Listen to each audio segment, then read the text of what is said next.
Hello students, आज हम polar equation of A conic chapter के अंतर्गत वृत्त का ध्रुवीय निर्देशांकों में व्यापक समीकरण ज्ञात करेंगे। यानी हम general equation of circle in polar coordinates ज्ञात करेंगे। इसके लिए मान लीजिए कि ओ एक्स प्रारंभिक रेखा है, जहाँ यानी इनिशियल लाइन है, ओ पोल है, ध्रुव है Excuse me।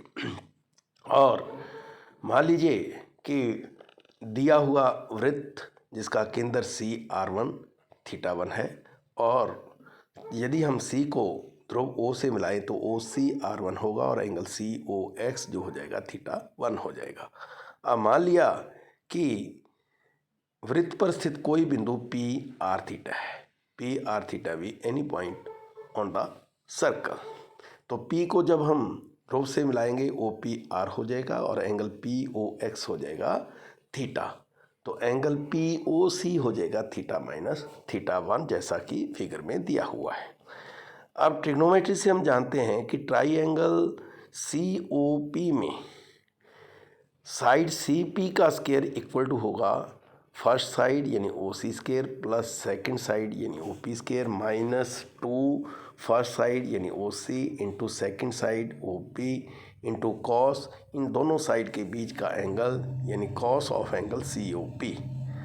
अब क्योंकि CP A स्क्वायर है, वृत्त की त्रिज्या है, OC जो है R1 है, OP R है और एंगल COP जो है वो थीटा माइनस θ1 है। तो जब इनका मान रखेंगे हमारे पास आ जाएगा A square equal to R1 square plus R square minus 2R1R cos theta minus θ1, जो कि वृत्त का अभिष्ट समीकरण है। अब इसकी कुछ विशिष्ट स्थितियाँ लेते हैं, स्पेशल केसेस लेते हैं।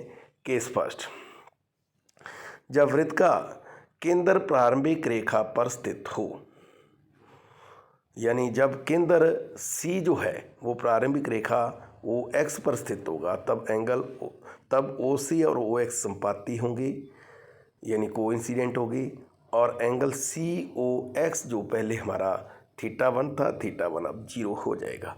जब θ1 का मान 0 रखेंगे इक्वेशन फर्स्ट में, तो हमारे पास वृत्त का समीकरण आ जाएगा A square equal to R1 square plus R square minus 2R1R cos theta. Second case, जब ध्रुव वृत्त पर स्थित हो, तो जैसा कि वृत्त में फिगर में दे रखा है, जब ध्रुव वृत्त पर स्थित हो, उस स्थिति में जो OCR1 था, उस स्थिति में OC जो है वृत्त की त्रिज्या बन जाएगी जो कि A है, यानी R1 जो हो जाएगा A। तो जब R1 का मान A रखेंगे इक्वेशन फर्स्ट में, तो ये आ जाएगा A square equal to A square plus R square minus 2AR cos theta minus θ1। A square दोनों साइड से कैंसिल हो जाएगा फिर R स्क्वायर इक्वल टू आ जाएगा 2AR कॉस थीटा माइनस θ1, यानी R इक्वल टू आ जाएगा 2 कॉस थीटा माइनस θ1। ये वृत्त का समीकरण होगा इस स्थिति में। थर्ड केस, यदि इन स्थितियों फर्स्ट और सेकंड दोनों को मिला दिया जाए, यानी वृत्त का केंद्र C जो है प्रारंभिक रेखा पर हो और ध्रुव वृत्त पर स्थित हो, तो उस स्थिति में θ1 का मान 0 हो जाएगा और R1 भी A हो जाएगा। तो इनका मान जब हम इक्वेशन फर्स्ट में रखेंगे तो वृत्त का समीकरण आ जाएगा R equal to 2A cos theta. Next article, ये वृत्त का व्यास रूप भी कह सकते हैं कि मान लिया वृत्त का व्यास जो है वो AB है, जहाँ सिरा A जो है R1 θ1 है और सिरा B जो है वो R2 θ2 है।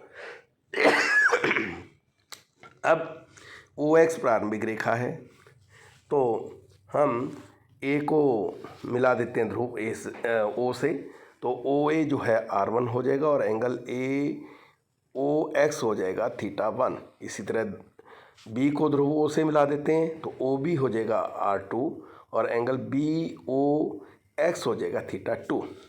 अब मान लिया वृत्त पर स्थित कोई बिंदु PR θ है, क्योंकि हमें वृत्त का समीकरण निकालना है तो हम वृत्त पर स्थित कोई बिंदु PR θ मानते हैं। तो यदि P को O से मिलाते हैं तो OP हो जाएगी R और एंगल POX हो जाएगा θ।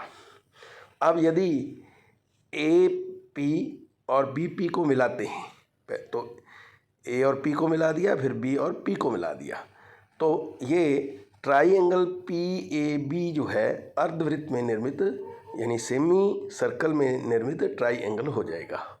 तो एंगल पी जो है 90 डिग्री होगा, यानी angle A P B equal to 90 degree.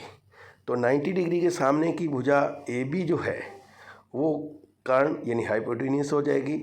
तो इस स्थिति में A P square plus B P square equal to आ जाएगा ए बी स्क्वायर। तो जब सेम तरीके से हम ए पी स्क्वायर का मान रखेंगे तो A P square equal to आ जाएगा O A square plus O P square minus 2 O A into O P into cos angle P angle A O P. तो जब इनका मान रखेंगे ओ ए का मान हम रखेंगे आर, ओ पी का मान रखेंगे हम आर, ओ ए का R1 और angle A O P theta minus theta 1। तो ये आ जाएगा R square plus R1 square minus 2 R1 cos theta minus theta 1। इसी तरह बी पी स्क्वायर का मान रख देंगे और ए बी स्क्वायर का मान रख देंगे, जैसा कि पिछले आर्टिकल्स में हमने रखा है। तो इसको सिंप्लीफाई जब हम करेंगे तो ये आ जाएगा R square minus R into R1 cos theta minus theta 1 plus cos theta minus theta 2 plus R1 R cos theta minus theta 1 equal to 0। जो क्योंकि अब इसमें R1 theta 1 R2 theta 2 constants हैं और P आर थीटा यानी P जो वृत्त पर स्थित कोई बिंदु था उसके निर्देशांक है। तो P बिंदु का बिंदु पथ यही हुआ, यानी अभीष्ट वृत्त का समीकरण यही होगा। Thank you.